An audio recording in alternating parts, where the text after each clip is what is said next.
I'm Larry Flick, and this is Field of Spin on Sirius XM OutQ. Delighted to have you hanging out with me today. Now, a couple weeks ago, I was able to get some time on the phone with Madonna.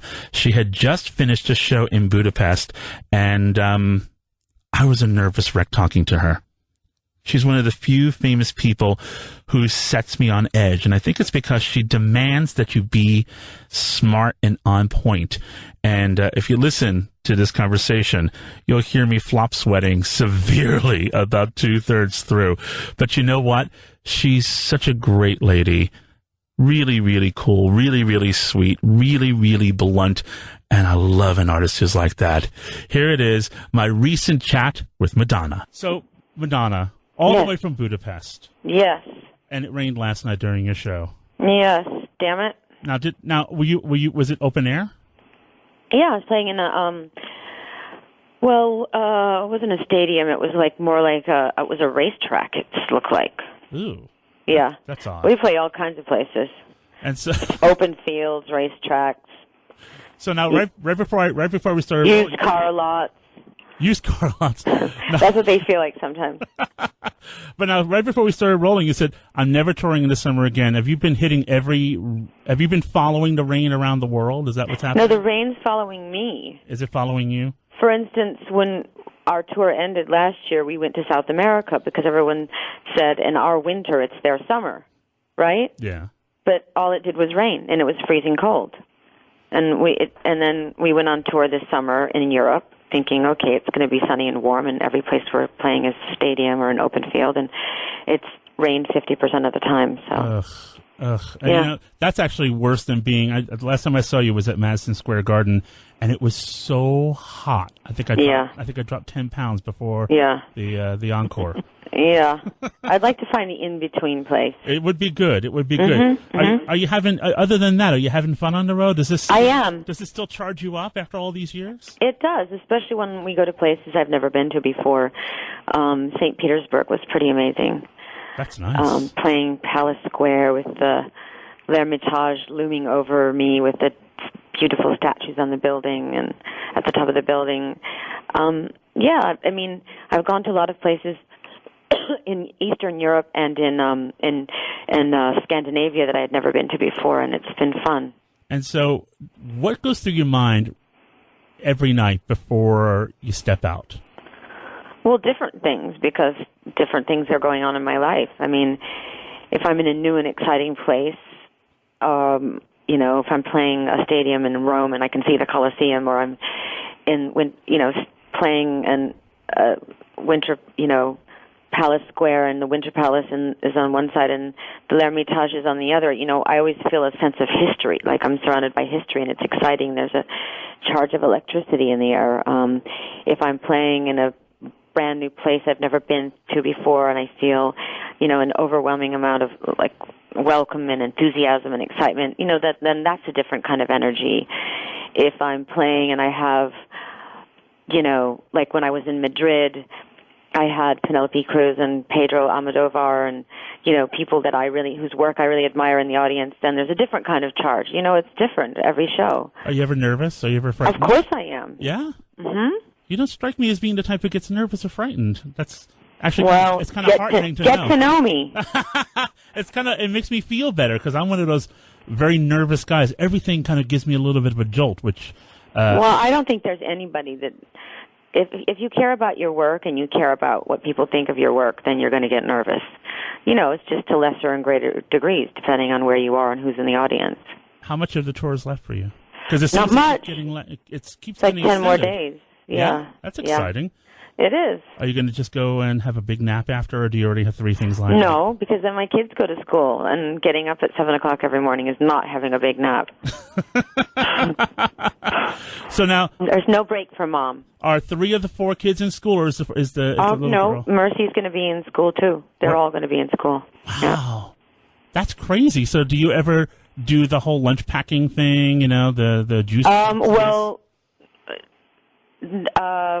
For the 2 younger ones, yes, but not for the 2 older ones. They'd rather die than take their lunch to school. Oh, they're at that age. They have to buy their lunch in the cafeteria. Come on, that's not a brown bag isn't cool. That's true. That's and they're true. not carrying a lunchbox.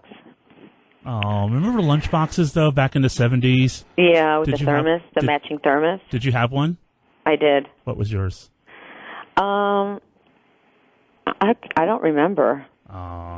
See, I don't. I had an Osmonds one, and I thought it was the coolest. Osmonds? I did. Mine was probably the Monkees. The Monkees. Uh-huh. Sorry. Hey, you know what? I love the Monkees. People say we're monkeying around. Exactly. So, Celebration is about to come out, third greatest hits album. You're not the look back girl, though, are you? No. So, does it feel weird that everybody's excited about revisiting some of your greatest songs? Do you think, well, why are you so excited about this? No, I'm not thinking that way. I'm happy that people want to hear my old songs. I've written some good songs. Do you ever listen to them yourself? I try not to. No, sometimes I do, but the thing is I'm on tour right now, so I'm doing a lot of my old songs. So, inevitably I'm going to be sicker of the songs I'm singing every night than stuff I haven't heard. It's nice to hear old songs, revisit them again that I haven't heard for a while and go, yeah, that was a good song. I like that. You know what I mean? Like, yeah. It just depends. What song are you feeling really good about right now? That's old? Yeah. Well, I like Beautiful Stranger. That's a good one. I don't have the list in front of me of everything that's on my record, but it'll be everything except what I'm doing in my show right now. Okay. When you think about your life, because this is like, a celebration of your career right now, the release of this project, are there any songs you don't want to celebrate that you just No, think, because I think they all are a part of me and an aspect of me and a pivotal moment, or even not a pivotal moment in a big public way, but certainly, what I can pinpoint what was going on in my life at that time, and they're signposts, And so do you feel like one song that you think, that's my perfect song? When all is said and done, I want people to know that's the song I wrote. Or maybe you haven't written it yet. I don't know. I certainly have songs that I feel more, that resonate with me more or speak truthfully about who I am more than others. Like what? Like Don't Tell Me or Like It or Not. That's a good one. Actually, I keep going back to, for some reason, I've been listening to a lot of your music lately, and I keep going back to the song Gone. And I don't know why. There's something about the way the vocal kind of rolls underneath the guitar that is just so beautiful to me. Thank you. Also Live to Tell would be one, too. That's a really good one, too. Yeah. Do you ever stop and think, wow, I got a lot done. I've gotten a lot done. Sometimes.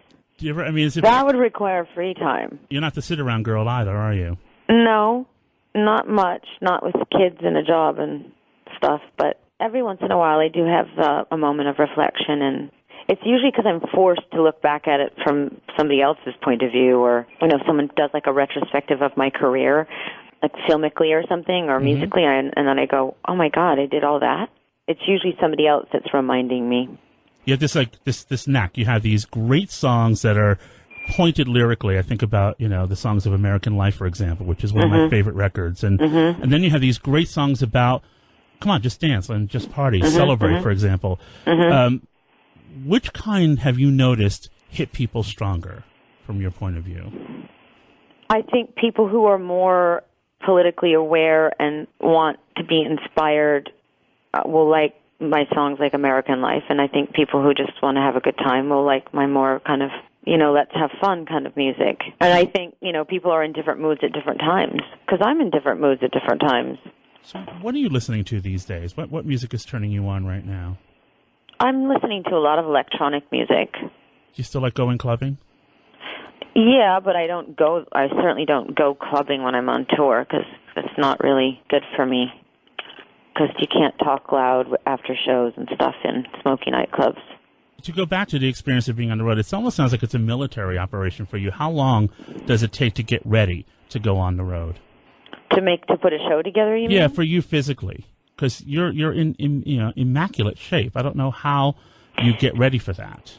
First, I start to train just several months just to get my cardiovascular endurance going so I can sing and dance at the same time. And then putting the show together and, figuring out the choreography and experimenting and, spending hours and hours either with my band or with my dancers, my choreographers, the director. It just becomes an endurance test. So by the time I am ready to, the show's put together, I'm physically ready just from doing it over and over again for months. And so at what point do you say, okay, stop, get me out of here, this is too hard? Meaning that it's just, I've made the show too hard? Or that you're just exhausted from the experience? Right about now. Yeah? Yeah, because I was, we did the tour for 4 months, and then we took a break, and then we've been on the road again for another couple of months, and I think it feels like a good time to end it. I'm ready to have a new creative experience. And what I don't know how people go on the road for 18 months and do the same show. It seems like a really I couldn't challenging do it. Experience. I couldn't do it. Okay. So tell me about Celebration and the track that you did with Paul Oakenfold. What was it about Paul that was interesting to you? Well, Paul's done so many remixes for me anyways, and we've collaborated on a lot of music just because of that. Plus, he's been opening up for me on most of my shows for the majority of this tour, and we've hung out a lot. And he's played at a lot of parties that I've thrown, and I like his energy. I like his ability to make people get up and dance. And he knows how to work a crowd. He's a very positive person himself. I heard some of the production that he had done with some other artists, and I just decided to experiment and work with him. And so I hear that the video for Celebration has your daughter Lourdes in it. Is it that? Uh-huh. And how did that happen? Well, she hangs out with the dancers a lot. She's a dancer herself, and a lot of the dancers were like, because the video is really just about a celebration of music and dance. So there's a little moment, an improvisational moment, where we're all in a circle like we do at our parties. Each dancer jumps in the middle and does their specialty or their special move or the thing that they do well, and she wanted to do her thing, so she did. How old is she now? She's 12 and a half. She'll be 13 in October. Wow. Were you comfortable with the idea of her doing the video? Yeah. Yeah? Yeah, she really wanted to do it, and it's just a little moment. So are you getting an inkling that she may want to follow in your footsteps? No. Oh, really? I don't think she wants to be a singer. I think she wants to be an actress. And how do you feel about that? I'm fine as long as she finishes school and takes it seriously. She also plays piano, and she's really into clothes and fashion and style, and I don't know, she could go in any direction. She's got a lot of diverse interests right now, so we'll see. I'm not pushing anything. It's whatever she wants to do. She always seems so poised when she's out in public with you. Yeah.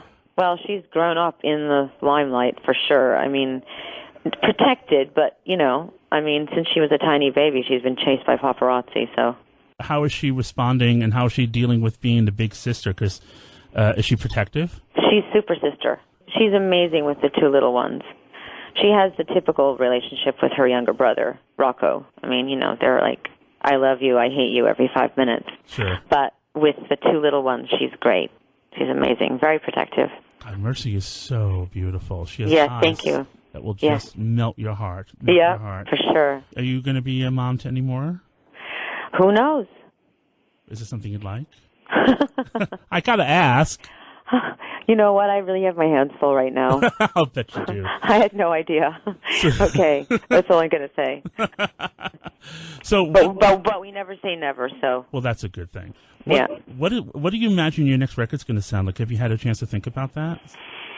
No, no, not really. I don't know. I love electronic music, so I'm sure I'm going to keep doing something in that area. I just don't know who I'm going to work with. For someone who is always trying to climb a new mountain, what are some of the next ones? What's on your checklist? What are things that you're hoping to get done? Well, I have several projects. I mean, I have another script that I've written, and I want to direct another film. Hopefully, I'll be doing that next year. And I have many, many, many projects going on in Africa right now that I want to bring to fruition, building a girls' school and working on two new documentaries that I want to make. So I've got lots of projects going. And could you have ever dreamed that your life would turn out this way? No way. It's pretty awesome, insane. isn't it? It's awesome. Yeah. I mean, how? I'm very lucky. I feel extremely blessed. Well, I thank you for taking time to chat with me today. And Oh, my pleasure. I wish you lots and lots of continued blessings and good luck in your life. Thank you. Thank you again.